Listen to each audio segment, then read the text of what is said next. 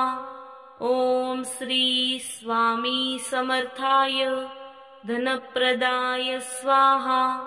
ॐ श्री स्वामी समर्थाय धनप्रदाय स्वाहा। ॐ श्री स्वामी समर्थाय धनप्रदाय स्वाहा। ॐ श्री स्वामी समर्थाय धनप्रदाय स्वाहा। ॐ श्री स्वामी समर्थाय धनप्रदाय स्वाहा। ॐ श्री स्वामी समर्थाय धनप्रदाय स्वाहा। ॐ श्री स्वामी समर्थाय धनप्रदाय स्वाहा। ॐ श्री स्वामी समर्थाय धनप्रदाय स्वाहा। ॐ श्री स्वामी समर्थाय धनप्रदाय स्वाहा। ॐ श्री स्वामी समर्थाय धनप्रदाय स्वाहा। ॐ श्री स्वामी समर्थाय धनप्रदाय स्वाहा। ॐ श्री स्वामी समर्थाय धनप्रदाय स्वाहा। ॐ श्री स्वामी समर्थाय धनप्रदाय स्वाहा। ॐ श्री स्वामी समर्थाय धनप्रदाय स्वाहा।